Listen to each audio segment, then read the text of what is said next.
जय हिंद सभी विद्यार्थियों को। मैं आपका स्वागत करता हूं मेरे YouTube चैनल सीहोर वाले नरेंद्र वर्मा सर पर।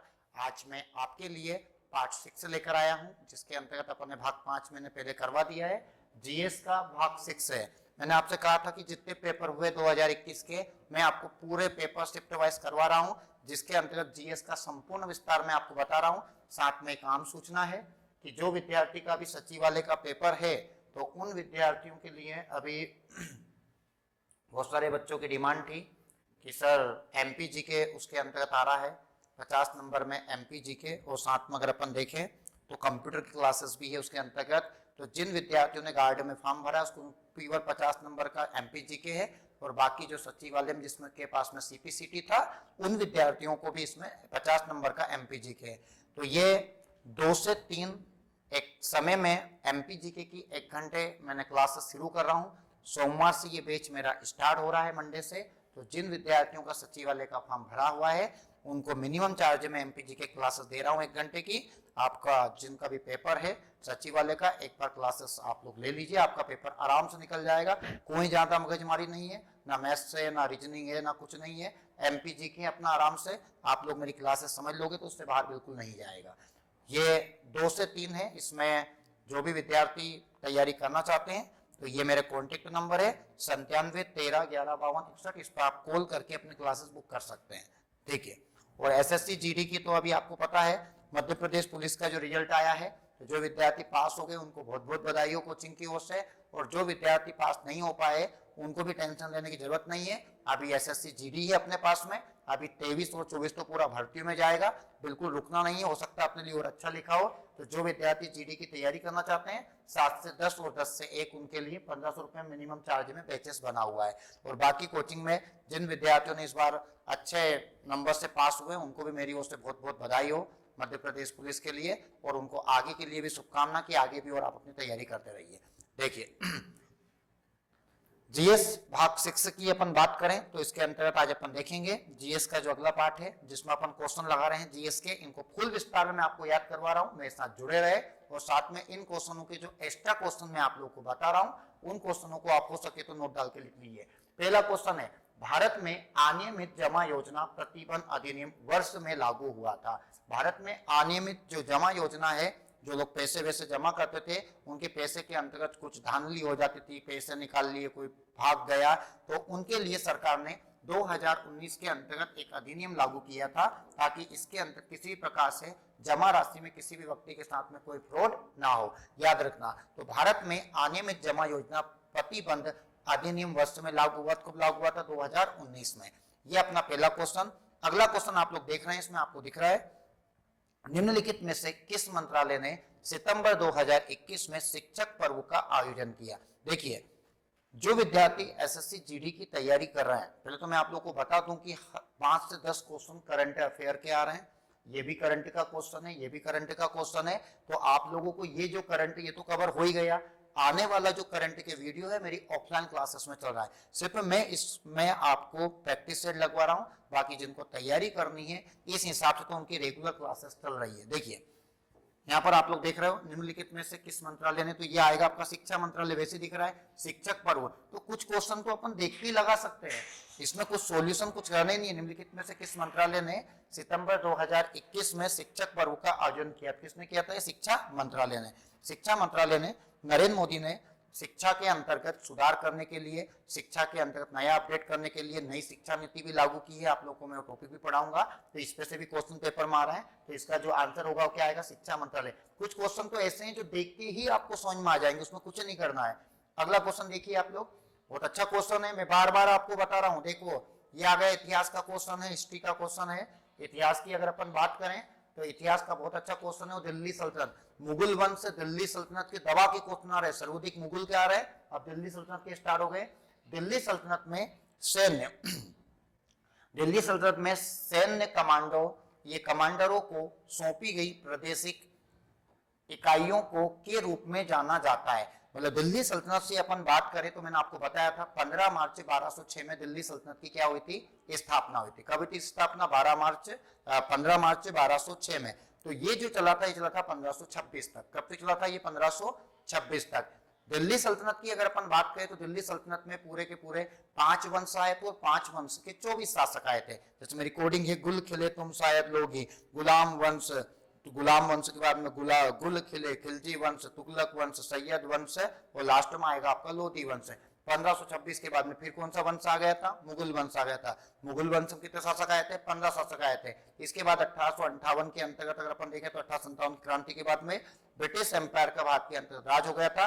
1858 में मुगल वंश के अंतिम शासक बहादुर शाह जफर द्वितीय को काला पानी की सजा सुनाई गई थी और भारत में फिर ब्रिटिश शासन चला था। तो दिल्ली सल्तनत में एक कमांडरों को सौंपी गई एक प्रादेशिक इकाई था, तो इसका नाम था एकता प्रथा। कौन सी प्रथा थी? एकता प्रथा। देखो, गुलाम वंश में टोटल 10 शासक आए थे। कितने शासक आए थे? 10 शासक। गुलाम वंश का जो पहला शासक था उसका नाम था कुतुबुद्दीन ऐबक। याद रखना, दिल्ली सल्तनत पर बैठने वाला पहला मुस्लिम शासक, याद रखना दिल्ली सल्तनत पर बैठने वाला पहला मुस्लिम शासक कौन था? तो उसका नाम था कुतुबुद्दीन ऐबक। उसका लड़का आया आराम शाह। आराम शाह के जय आए इल्तुतमिश। इल्तुतमिश का एक लड़का था जिसका नाम था रुकनुद्दीन, जिस पर मां का साया था। उसकी बहन आई रजिया सुल्तान, जो प्रथम महिला शासिका थी। उसके बाद आपका आया बहराम शाह। बहराम शाह के बाद में आपका आया अलाउद्दीन मसूद। अलाउद्दीन मसूद के बाद में आएगा नासिरुद्दीन, जो टोपी सीकर अपना जीवन निर्वाह करता था। इसके बाद आया बलबन, जिसने लौह रक्त नीति को अपनाया था। और 10वां शासक था सैमुद्दीन कैमोस। तो गुलाम वंश का पहला शासक कुतुबुद्दीन था, तो गुलाम वंश का अंतिम शासक था सैमुद्दीन कैमोस। याद रखना आप लोग। तो इसके अंतर्गत जो इल्तुतमिश नामक शासक था, इल्तुतमिश नामक राजा ने क्या किया था? गुलाम वंश के अंतर्गत एक प्रणाली चलाई थी। उसने चलाया था, एक तो आपको पता है 40 गुलामों का संगठन, 40 गुलामों का जो सरदार लेकर आया था, इल्तुतमिश लेकर आया था। ये वो इल्तुतमिश है जिसने कुतुब मीनार को पूरा कराया था। कुतुब मीनार को बनाने वाला जो शासक था उसका नाम कौन था? तो अपन देखा था कि कुतुबुद्दीन ऐबक ने इसकी नींव रखी थी और इसको पूरा कराने का जो श्रेय जाता था इल्तुतमिश को जाता था। तो इसके अंतर्गत इन्होंने एक प्रथा स्टार्ट की थी, एकता प्रथा।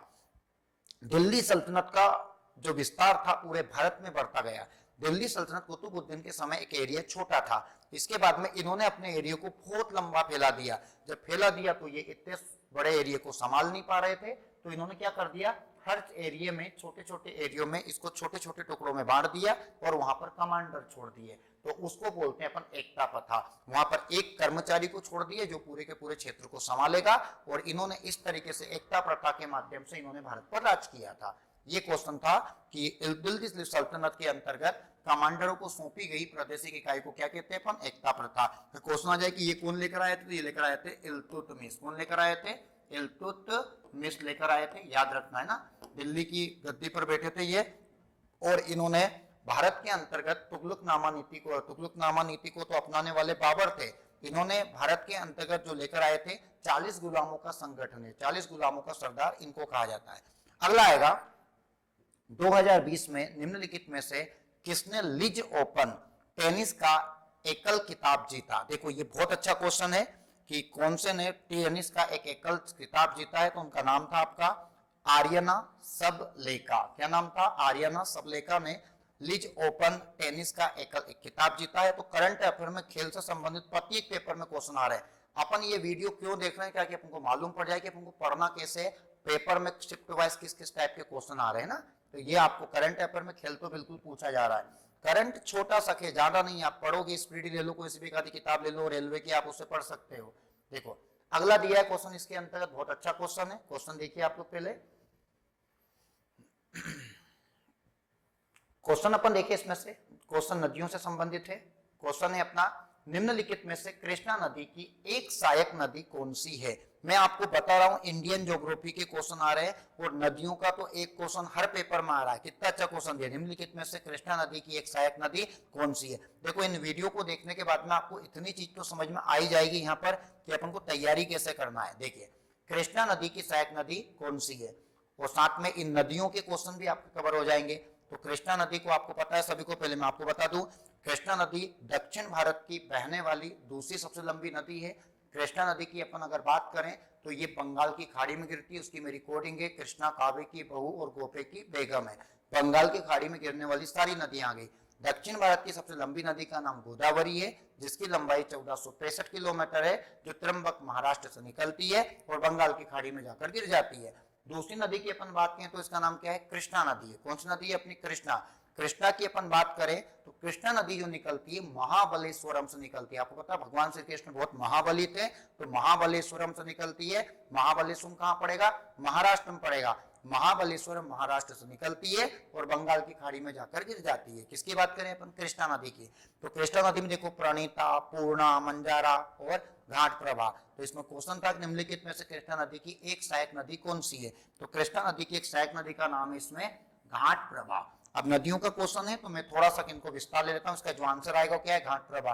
प्रणीता, पूर्णा और मंजारा इसकी सहायक नदी नहीं है, याद रखना आप लोग है ना ये। अब देखिए अपन बात करें थोड़ा कृष्णा नदी के बारे में, तो मैं आपको बता देता हूँ। ये कृष्णा नदी है, आपको दिख रही है यहाँ पर। ये कृष्णा नदी है जो महाराष्ट्र के महाबलेश्वरम से निकलती है। साथ में अगर अपन बात करें कृष्णा नदी के कुछ क्वेश्चन है जो मैं आपको बता देता हूँ। ये आप डायग्राम में भी देख रहे हो। देखिए कृष्णा नदी की अगर अपन बात करें यहाँ पर, तो कृष्णा नदी ये आप दिख रहे हैं यहाँ पर। कृष्णा नदी एक 12 मासी नदी है और भारत में दूसरी सबसे बड़ी पूर्ववर्ती अंतरराज्यीय नदी है। कृष्णा नदी का उद्गम महाराष्ट्र के सतारा जिले में जगह पड़ती है महाबलेश्वरम, वहां से इस नदी का उद्गम होता है। और इसकी लंबाई जो है लगभग अगर अपन देखें तो 1400 किलोमीटर है। कितने किलोमीटर है? इस लंबाई की जो कुल लंबाई है वो कितनी है आपकी? 1400 किलोमीटर है। कृष्णा नदी की अगर अपन बात करें तो कृष्णा नदी का जो विस्तार है वो कहां पर कितना है? तो कृष्णा नदी का बेसिन महाराष्ट्र में है 26.60%, कर्नाटक में बहती है 43.80%, तेलंगाना में 19.80% और आंध्र प्रदेश में 9.80% ये बहती है। मतलब हो सकता है कि आने वाले पेपरों में आपको ये आ जाए कि कृष्णा नदी सबसे ज्यादा किस राज्य में बहती है? तो महाराष्ट्र में बहती है 26%। सबसे कम कहां बहती है? आंध्र प्रदेश में बहती है। कितना बहती है? 9.80%। याद रखना कृष्णा नदी पर एक बहुत बड़ा बांध भी बनाया गया है जिसका नाम है नागार्जुन सागर बांध, जो बड़ा फेमस बांध है, उसको मैं आपको बताऊंगा। अभी अपन कृष्णा नदी के बारे में कुछ सहायक नदियों के बारे में अपन देख रहे हैं ताकि आपका पेपर के अंतर्गत नदियां कंप्लीट हो जाए। कृष्णा नदी की जो सहायक नदियां हैं कौन कौन सी है देखिए आप लोग। कृष्णा नदी की अगर अपन बात करें यहाँ पर, तो कृष्णा नदी की जो उप नदियां हैं जिसको अपन सहायक नदी बोलते हैं, तो एक तो कुंडाली, एक है वेना, एक है कोयना, एक है पंचगंगा, एक है दूध गंगा, एक है तुंगभद्रा, एक है घाट प्रभा। देखो ये नदी तो अभी आई भी थी है ना, घाट प्रभा तो उसमें ऑप्शन में भी था, हो सकता है अगली बार दूसरा कुछ दे देते, इसलिए आपको ये याद होना चाहिए। एक है माल प्रभा। क्या है? माल प्रभा। मूसी और भीमा प्रमुख है। मतलब ये जो कृष्णा नदी है इसकी जो प्रमुख सहायक नदियों में अपन देखें तो सहायक नदियों में जो प्रमुख आएगी वो कौन सी है? मूसी और कौन है? भीमा है। कृष्णा नदी के अंतर्गत क्वेश्चन आता है हैदराबाद किस नदी के किनारे बसा है? तो हैदराबाद मूसी नदी के किनारे बसा है, ये आप याद रखना। देखो इसमें दिया भी है कृष्णा नदी के किनारे विजयवाड़ा बसा है। जो विजयवाड़ा किस नदी के किनारे है? कृष्णा नदी के किनारे। और मूसी नदी के किनारे कौन सा शहर बसा है? तो ये बसा है आपका हैदराबाद। कितना अच्छा क्वेश्चन है, आपको इसमें सब चीजें क्लियर हो गई। और अपना क्वेश्चन था इसके अंतर्गत, अगर अपन क्वेश्चन की बात करें तो क्वेश्चन अपना ये था कि निम्नलिखित में से कृष्णा नदी की एक सहायक नदी है, तो इसमें प्राणिता अपने देखा उसमें है ही नहीं, पूर्णा भी नहीं है, मंजारा भी नहीं, और कौन है? घाट प्रभा। तो आपको इसके माध्यम से ये चीज भी अपन को याद हो गई। अगर अपन और कृष्णा नदी की जानकारी ले तो ये नागार्जुन सागर बांध है जो पेपर में काफी पूछा जाता है, तो आप लोग इसको देख लीजिए। ये है नागार्जुन सागर बांध जो बहुत फेमस बांध है और दक्षिण भारत के अंतर्गत बड़ा लंबा चौड़ा बांध है। ये इसकी खासियत है कृष्णा नदी पर निर्मित लगभग 124 मीटर ऊंचा, कितना ऊंचा? 124 मीटर ऊंचा और 1450 मीटर लंबा नागार्जुन सागर बांध पत्थर की चिनाई का दुनिया का सबसे बड़ा बांध है। मतलब ये पत्थर की चिनाई वाला, दुनिया का ऐसा सबसे बड़ा बांध नहीं है, पत्थर की चिनाई का दुनिया का सबसे बड़ा बांध है। यहाँ तेलंगाना में नालकोड़ा जिले की सीमा पर है और आंध्र प्रदेश में गुंटूर जिले में स्थित है। इसमें 26 गेट है। मतलब ये जो बांध है इसमें गेट की संख्या कितनी है? 26। 124 मीटर ये ऊंचा है और अगर इसकी लंबाई की बात करें कितना है? 1450 मीटर ये बांध क्या है? लंबा है। तो इसके बारे में अगर क्वेश्चन आ जाए तो आपको याद होना चाहिए। नागार्जुन सागर बांध मैंने आपको बताया भी था, ये बड़ा फेमस बांध है। किस नदी पर है ये? तो कृष्णा नदी पर है। तो इस टाइप के अपन चित्र के माध्यम से आपको चीजें याद हो जाएगी।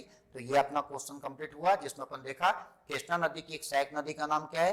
घाट प्रभा है। अगला क्वेश्चन देखिए आप लोग। अगला क्वेश्चन अच्छा क्वेश्चन है और ये तो मैंने आपको इनके बारे में तो बहुत अच्छे से बताया भी है और समझाया भी है। देखिए क्वेश्चन है 2020 में पुरस्कार के लिए जो राशि थी 1.5 लाख की राशि से बढ़कर 25 लाख की राशि कर दी। मैंने आपको कल के वीडियो में बताया था, अगर जिसने मेरा वीडियो नहीं देखा है, आप लोगों को मैं बता रहा हूं कि अगर आप ये वीडियो ही देख लोगे ना तो आपका जीएस वैसे ही क्लियर हो जाएगा। बहुत सारी चीजें इनसे संबंधित क्वेश्चन भी मैं आपको बता रहा हूं, और ये क्वेश्चन बार बार ही रिपीट हो रहे हैं। ये क्वेश्चन कितनी बार आ चुका है, इसमें कितना अच्छा क्वेश्चन दिया कि जो 7.5 लाख रुपए की राशि थी तो किस पुरस्कार की राशि 7.5 लाख से 25 लाख कर दी। तो आप सबको पता है कि पुरस्कार का नाम है राजीव गांधी खेल रत्न पुरस्कार। क्या नाम है? राजीव गांधी। बाकी इन सब की राशि 15-15 लाख कर दी है, और राजीव गांधी खेल रत्न की पुरस्कार राशि कितनी कर दी है? 25 लाख कर दी है। राजीव गांधी खेल रत्न का नाम 2021 में राजीव गांधी खेल रत्न से हटाकर मेजर ध्यानचंद रख दिया है। जो मैंने बताया था, मेजर ध्यानचंद को क्या कहा जाता है? हॉकी का जादूगर कहा जाता है। क्या कहा जाता है? हॉकी का जादूगर कहा जाता है। तो राजीव गांधी खेल रत्न का नया नाम भी क्या हो चुका है 2021 में? मेजर ध्यानचंद। खेल का सबसे बड़ा पुरस्कार राजीव गांधी खेल पुरस्कार है। अब इसका नया नाम क्या हो चुका है? तो मेजर ध्यानचंद हो चुका है। राजीव गांधी खेल पुरस्कार का प्रारंभ कब हुआ था? 1991-92 में हुआ था, है ना। पहली बार राजीव गांधी पुरस्कार से किसे सम्मानित किया था? तो विश्वनाथ आनंद जी को सम्मानित किया था। पहले इसके पैसे कितने थे? 7.5 लाख थे। आज वर्तमान कितने कर दिए? 25 लाख कर दिए। कब किए ये? 2020 में। समझ में आ गया होगा आपको। अब मैंने इसकी पूरी कहानी सुना दी। कुछ भी पेपर में आएगा तो आपको मेजर ध्यानचंद की याद में क्या बनाया जाता है? 29 अगस्त को खेल दिवस मनाया जाता है। भारत का राष्ट्रीय खेल क्या है? हॉकी है। मध्य प्रदेश का राष्ट्रीय खेल राज्य खेल क्या है? तो मलखंभ है। एमपी का राज्य खेल क्या आ जाएगा आपका?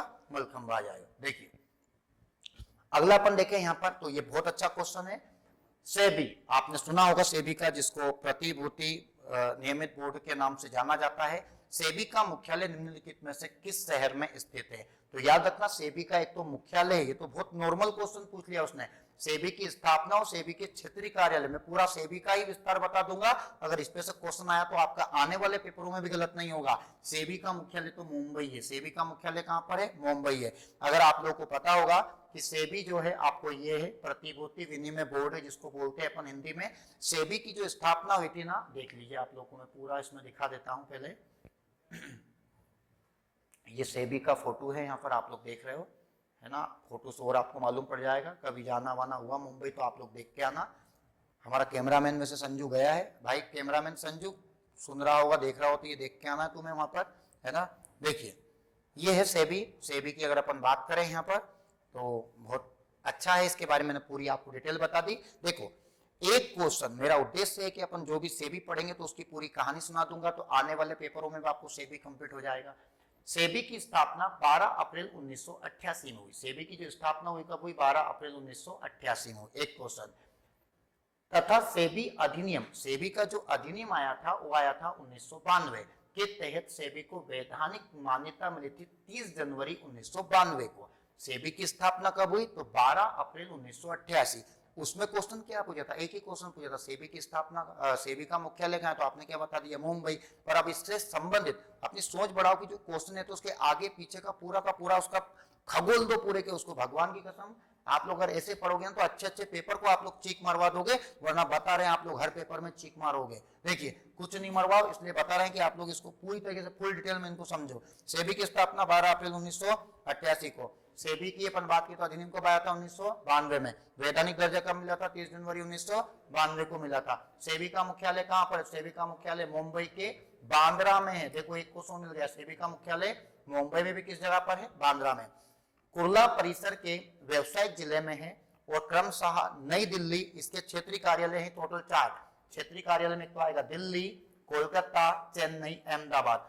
आने वाले पेपरों में आपको ये क्वेश्चन आ सकता है कि इसके जो क्षेत्रीय कार्यालय कितने? टोटल 4 है। कहां पर है? तो उत्तर में तो दिल्ली हो गया, पूर्व में कोलकाता हो गया, दक्षिण में चेन्नई हो गया और पश्चिम में क्या हो गया आपका? अहमदाबाद। अहमदाबाद कहां पड़ेगा आपका? गुजरात में पड़ेगा, है ना। ये उत्तर पूर्वी पूरी तरीके से अपन इसको देख लिया। तो अब इसके क्वेश्चन आए तो भैया गलत नहीं होना चाहिए आप लोगों को। इकोनॉमिक्स का क्वेश्चन है वैसे ही है, और अपन इसको फुल विस्तार में आप लोगों को बता दिया है ताकि आपको आने वाले पेपर में अगर क्वेश्चन आता है तो आप गलत ना करें। देखिए अब इसमें क्या पूछा था? सेबी का मुख्यालय निम्नलिखित में से, अगला क्वेश्चन देखिए आप लोग। निम्नलिखित में से कौन सा युग्म गलत है? निम्नलिखित में से कौन सा युग्म गलत है? तो इसमें दिया अहोम राजवंश। देखो राजवंश के बारे में बताया, अहोम राजवंश, बिल्कुल अहोम राजवंश फेमस है। कहां का है ये? असम में है। गजपति राजवंश, बिल्कुल गजपति राजवंश भी ओडिशा के अंतर्गत है।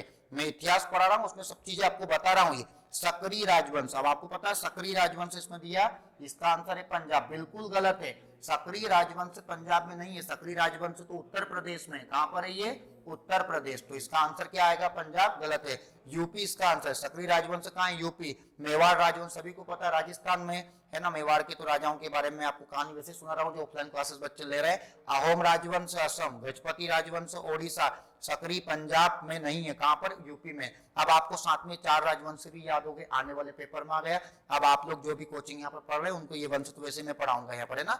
देखिए अगला है, बहुत अच्छा क्वेश्चन है। क्वेश्चन देखिए आप लोग, शिशुओं में जन्म के समय निम्नलिखित में से कौन सी हड्डी नहीं होती? आपको मैं बता दूं कि जब बच्चे का जन्म होता है तो बच्चे के जन्म में बाल्य अवस्था में टोटल हड्डियों की संख्या 300 होती है, लेकिन धीरे धीरे जैसे बच्चे का शरीर का ग्रोथ होता है तो उसमें 206 हड्डी बचती है। अब क्या बाकी हड्डी टूट जाती है क्या? तो बाकी हड्डी टूटती नहीं है, वो आपस में जुड़ जाती है और साथ में बच्चे का जब ग्रोथ होता है शरीर तो हड्डी टोटल कितनी बचती है? 206 बचती है। अब शिशुओं में जन्म के समय ये लिखा जानू कोई, पहले ही आंसर इसका गलत है। जानू का जो हड्डी होती है ये जन्म के समय नहीं होती, ये हड्डी उसमें बोला जन्म के समय नहीं होती है। तो जानू का हड्डी अपना जो सबसे बड़ी शरीर की हड्डी होती है उसको फीमर बोलते हैं, जो पैर वाली जांग वाली हड्डी होती है। सबसे छोटी हड्डी स्टेप्स होती है, कान वाली हड्डी होती है। तो ये जो जानू का जो हड्डी है ये जन्म के समय नहीं होती, ये 4 साल बाद में अपनी जांग के अंदर, पैर के अंदर स्टार्ट होती है, बनना स्टार्ट होती है और बाद में आके ये फीमर में ऐड हो जाती है। बाकी ये गाल, ये श्रेणी, ये कॉलर, ये तो है ही शरीर, तो इनमें कौन सी हड्डी नहीं आएगी? तो इसका आंसर क्या आएगा? जानू का आएगा, याद रखना है ना, जानू का हड्डी। अगला आएगा आपका, नेपाल के कवि भानुभक्त आचार्य का संस्कृत से नेपाली भाषा में अनुवाद करने के लिए प्रसिद्ध है। आपको पता है नेपाल में अगर अपन बात करें, भानुभक्त, नेपाल के कवि भानुभक्त, इनको वहां का, नेपाल का इनको तुलसीदास जी कहा जाता है क्योंकि इन्होंने नेपाली भाषा में रामायण को लिख दिया है। किसको लिखा है? नेपाली भाषा में रामायण को। देखो इसका आंसर भी क्या आएगा? रामायण। नेपाल के कवि भानुभक्त आचार्य का संस्कृत से नेपाली भाषा में अनुवाद करने के लिए प्रसिद्ध है। तो इन्होंने किसका अनुवाद किया था? रामायण का। अपने यहाँ पर करने वाले कौन थे? तो तुलसीदास जी थे। तुलसीदास जी को भगवान श्री राम ने मध्य प्रदेश के चित्रकूट में मंदाकिनी नदी के किनारे उनको दर्शन दिए थे ना, याद रखना। अगला क्वेश्चन बहुत अच्छा क्वेश्चन है, आप लोग देखिए इसमें क्वेश्चन कौन सा है। ये क्वेश्चन को समझ लीजिए पहले आप लोग। India state of forest report 2019, बहुत अच्छा क्वेश्चन है, वन की बात कर रहा है। आपको वैसे ही पता है अपने मध्य प्रदेश को सोया प्रदेश, वन प्रदेश, और भारत में सबसे ज्यादा जनजाति का जो प्रदेश है किसको कहा जाता है? मध्य प्रदेश को। नदियों का मायका कहा जाता है, चीता स्टेट भी कहा जाता है, टाइगर स्टेट भी कहा जाता है, कई उपनामों से एमपी को जाना जाता है। तो India state of forest report 2019 के अनुसार भारत के निम्नलिखित में से किस राज्य में सर्वाधिक वन है? तो सभी को पता है कि भारत में सबसे ज्यादा जो वन वाला राज्य है कौन सा है? अपना मध्य प्रदेश। भारत में जो वन होना चाहिए प्रत्येक राज्य में 33% होना चाहिए, पर बाकी राज्यों ने इतना काम नहीं किया। अपने मध्य प्रदेश के अंदर बाकी राज्यों से वन में अच्छी स्थिति है, 25% के आसपास। अपने एमपी में 2000 जो अभी रिपोर्ट आई है 21 की, इसमें भी अपनी स्थिति बहुत अच्छी रही है। मध्य प्रदेश का पहला स्थान है, दूसरा स्थान अरुणाचल प्रदेश का है, तीसरा स्थान छत्तीसगढ़ का है और चौथा स्थान ओडिशा का है। याद रखना है ना, पहला स्थान एमपी तो दूसरा कौन हो गया? अरुणाचल प्रदेश हो गया, याद रखना। तो इसका आंसर क्या आएगा? मध्य प्रदेश आएगा। देखिए निम्नलिखित में से कौन सा फूल रात में खिलता है? कौन सा फूल रात में खिलता है? तो इसके अंतर्गत एक फूल है जो रात में खिलता है, उसका नाम है एंजल्स टेम्पेट। ये एंजल्स टेम्पेट फूल की प्रजाति है। ये टोटल ऐसी 7 प्रजाति होती है जो रात को ही खिलती है। तो इसका आंसर क्या आएगा? एंजल्स टेम्पेट। अगला क्वेश्चन है, निम्नलिखित में से, बहुत अच्छा क्वेश्चन है, देखिए आप लोग। क्वेश्चन है इसके अंतर्गत, निम्नलिखित में से कौन saving capitalism from the capitalist पुस्तक के लेखक है? मतलब वो आपसे पुस्तक पूछ रहा है कि इस पुस्तक, मैं आपको बता रहा हूं हर पेपर में एक पुस्तक करंट की बिल्कुल आ रही है। 21 का है तो 22 की करंट की, तो 20-21 की है तो 22 की पूरी करंट की पुस्तक है, आपको याद होना चाहिए अगर आपको एसएससी जीडी निकालना है तो इसके आंसर है रघुराम राजन। सभी को पता आरबीआई के गवर्नर भी रह चुके हैं रघुराम राजन, है ना, जो अब आरबीआई के वर्तमान में आरबीआई के गवर्नर सभी को पता है शक्तिकांत दास जी वर्तमान में आरबीआई के गवर्नर है, इनसे पहले उर्जित पटेल थे। तो ये क्वेश्चन भी हो सकता है आरबीआई के बारे में पूछा, आरबीआई की स्थापना कब हुई थी? तो आपको याद होना चाहिए आरबीआई की स्थापना हुई थी, ये हुई थी आपकी 19 1935 के अंतर्गत, जिसको बैंकों का बैंक कहा जाता है, 1 अप्रैल 1935 को। नवंबर 2020 में भारत ऐसा देश बन गया जिसके पास अपनी स्वतंत्र क्षेत्रीय नौवहन उपग्रह प्रणाली है। इसे अंतरराष्ट्रीय समुद्रिक संगठन IMO द्वारा विश्वव्यापी रेडियो नेविगेशन प्रणाली WWRNS के एक भाग के रूप में मान्यता प्राप्त है। तो अपना भारत ऐसे पूरे विश्व में इसका स्थान है, चौथा देश बन गया। कौन सा देश बन गया? चौथा देश बन गया। ये करंट का क्वेश्चन है, अपडेट घोषणा है, आपको याद होनी चाहिए। अगला क्वेश्चन है अपना, यहाँ पर देखिए, तो मैं थोड़ा जूम कर देता हूं ताकि आपको ठीक तरीके से क्लियर हो जाए। और कोई भी अगर आपको प्रॉब्लम हो तो मुझे कमेंट करके बता दिया करिए, नहीं दिख रहा हो तो बता दिया करिए। और भी अगर विस्तार में आपको उनकी जानकारी लेनी है तो भी मुझे बता दिया करिए आप लोग, है ना। देखिए 40 हड़प्पा स्थलों पर निम्नलिखित में से मिली वस्तुओं को इंजीनियर आज के पाकिस्तान के पंजाब में पहली रेल लाइनों का निर्माण करने के लिए ले गए थे।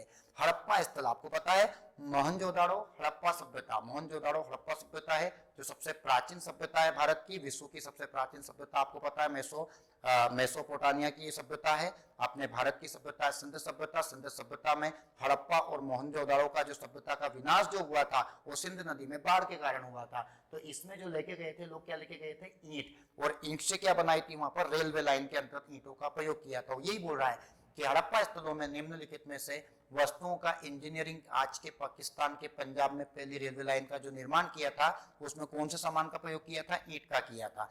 अगला क्वेश्चन देखिए आप लोग, ये सभी को पता है, एलिफेंटा की गुफाओं में, एलिफेंटा की गुफाओं में संप्रदाय से जुड़े शैल चित्र रॉक आर्ट संग्रह करते हैं। तो ये भगवान शिव का है। एलिफेंटा की जो गुफाएं वो किसकी? भगवान शिव के से संबंधित है। किससे संबंधित है? भगवान शिव से, है ना। एलिफेंटा की गुफाएं, एलोरा की गुफाएं आपको पता राष्ट्रकूट वंश के समय बसी थी। और इसमें कृष्ण प्रथम नामक जो शासक थे उन्होंने यहाँ पर कैलाश मंदिर का निर्माण भी करवाया था इन गुफाओं के अंतर्गत, है ना। देखिए अगर अपन बात करें यहाँ पर तो बहुत अच्छा क्वेश्चन है ये, क्वेश्चन को थोड़ा समझ लेना आप लोग। मैं थोड़ा एक क्वेश्चन नीचे कर देता हूँ। क्वेश्चन है इसमें, लोकप्रिय नृत्य लाहो। मैं आपको बता रहा हूं, जैसे अपने यहाँ पर इंडियन ज्योग्राफी में जो मेरे पास ऑफलाइन तैयारी कर रहे हैं सीओर के अंतर्गत, उन विद्यार्थियों को मैंने पूरे लोक नृत्य, पूरी इंडियन ज्योग्राफी का एक एक चीज आपको टॉपिक से याद करवाया है। तो आप तो अपने नोट से पढ़ ही लीजिए, उनमें तो आपको दिक्कत नहीं आएगी। बाकी जो भी बाहर से विद्यार्थी वो इन टॉपिकों पे भी टारगेट करें। लोकप्रिय नृत्य लाहो, नृत्य का नाम क्या है? लाहो, भारतीय राज्य से संबंधित है। तो ये कौन से राज्य से? लाहो। तो लाहो का संबंध है मेघालय से। कहां से इसका संबंध है? मेघालय से, ना। पूरे लोक नृत्य को मैंने बहुत अच्छे से ट्रिक से सभी विद्यार्थी को याद करवाया था। देखिए अगला आएगा आपका यहाँ पर, लोकप्रिय नृत्य लाहो तो हो ही गया अपना, है ना, लाहो का अपन कर दिया। अगला देखिए, ये डबल से रिपीट हो गया क्वेश्चन, ऑपरेशन थंडर। देखो ऑपरेशन के भी कुछ क्वेश्चन आते हैं, कुछ ऑपरेशन तो आपको याद होना चाहिए। इसमें लिखा ऑपरेशन थंडर 2020 निम्नलिखित में से संबंधित है। तो ये कोविड-19 कोरोना की वैक्सीन से, आतंकवाद के खिलाफ सैन्य कार्रवाई, चक्रवाती तूफान से राहत, या पर्यावरण अपराधों के खिलाफ कार्रवाई। बिल्कुल हमेशा याद रखना आप लोग, हमेशा ये चीजें जब आ जाए ना तो इनको पहले लगाना है। 5 जून को पर्यावरण दिवस बनाया जाता है। ऑपरेशन थंडर का संबंध पर्यावरण से। एक क्वेश्चन आता है ऑपरेशन दुग्ध से संबंधित जो है, ऑपरेशन फ्लैट का संबंध किससे? दुग्ध उत्पादन से। किससे संबंधित है? दुग्ध उत्पादन। और ये कौन सा आपका ऑपरेशन थंडर का संबंध किससे? पर्यावरण अपराधों के खिलाफ कार्रवाई से। लिख लिया करो इन क्वेश्चनों को। अगला क्वेश्चन देखिए आप लोग, बहुत अच्छा क्वेश्चन है। क्वेश्चन है, उन जीवों को क्या कहा जाता है जो शिशु संततियों को जन्म देते हैं? जो है शिशु ये संततियों को क्या करते हैं? जन्म देते हैं। तो उनको कहते हैं जीरायुज। क्या कहते हैं उनको? जीरायुज। विपरण, ये विपरण, ये अपने विज्ञान का क्वेश्चन है। इनको क्या कहते हैं? जीरायुज। एक भ्रूण से तैयार होकर शिशु को जन्म दिया जाता है और एक अंडाणु जो रहते हैं उनके द्वारा जन्म होता है। तो ये भ्रूण वाला है, भ्रूण छोड़कर शिशु को तैयार किया जाता है, इसको बोलते हैं जरायुज बोलते हैं। एक आएगा आपका यहाँ पर, अगर अपन बात करें अगला है अपना ये वर्ल्ड गेम्स। बहुत अच्छा क्वेश्चन है। World games athlete of the year award 2019 का की विजेता है। इसके अंतर्गत क्वेश्चन है अपना कि world games athlete of the year award 2019 का की विजेता संबंधित। तो इसका जो आंसर है आपको पता है सभी को कि अपने को ये जो अवार्ड मिला था, अपने भारतीय टीम की हॉकी कैप्टन को ये अवार्ड दिया गया था, जिनका नाम था आपका रानी रामपाल। क्या नाम था? रानी रामपाल को इस अवार्ड से सम्मानित किया गया है, याद होना चाहिए। अगला क्वेश्चन है आपका, बहुत अच्छा क्वेश्चन है ये, क्वेश्चन समझिए आप लोग। निम्नलिखित में से कौन सा ग्रामीण परिवारों को प्रत्यक्ष ऋण सहायता प्रदान नहीं करता है ना। प्रत्यक्ष तो ये करता है वित्त मंत्रालय। वित्त मंत्रालय का काम थोड़ी ना है कि गांवों के अंतर्गत ऋण प्रदान करना, वो तो इन संस्थाओं का काम है, क्षेत्रीय ग्रामीण बैंक का काम है सबसे ज्यादा, तो सहकारी ऋण समिति का, कृषि व्यापारी का, वित्त मंत्रालय का ये काम नहीं होता है ना। वित्त मंत्रालय का काम तो होता है अपना वित्त व्यवस्था को देखना। 1 रुपए के नोट पर साइन कौन करता है, जो सिक्के होते हैं उन पर वित्त मंत्रालय साइन करता है।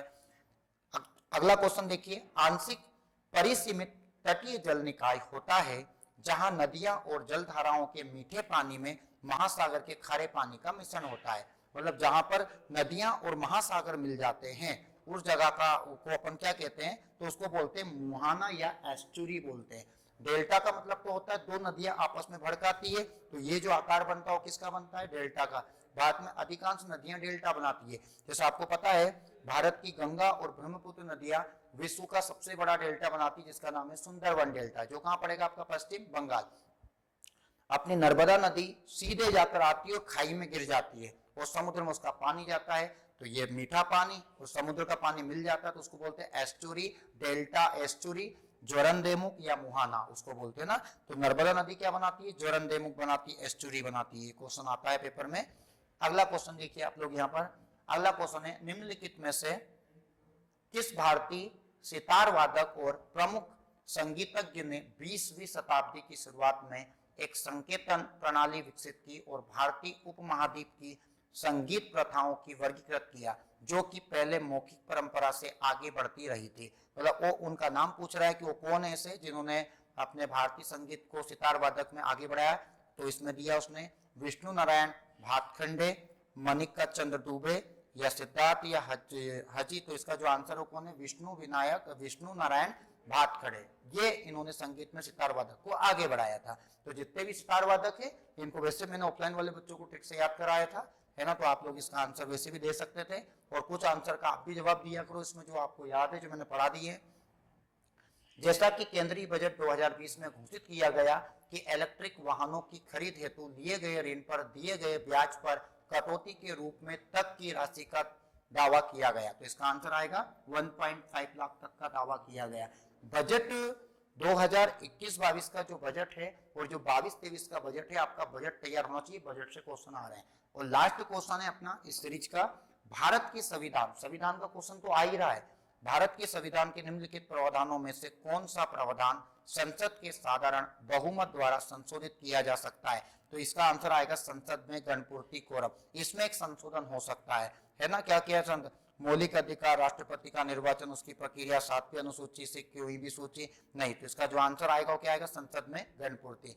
तो ऐसे करके अपन ने पूरे के पूरे आपके ये टॉपिक मैंने आपको करवाया और पूरे 25 क्वेश्चन मैंने आपको पूरे कंप्लीट करवा दिए हैं। अब आप लोग देखिए, और एक बार और मैं आपको बता देता हूं, जिन विद्यार्थियों को सिलेक्शन हुआ है उनको बहुत बहुत बधाई है। और अब आप लोग आगे जो विद्यार्थी जो मतलब एसएससी जीडी की तैयारी कर रहे हैं उनको भी मैं चाहता हूं कि बढ़िया जो रह चुके हैं अभी नर्वस नहीं होना। जीडी के फॉर्म भरा रहे हैं, 30 तारीख लास्ट तारीख है, फॉर्म भर दीजिए, तैयारी करिए।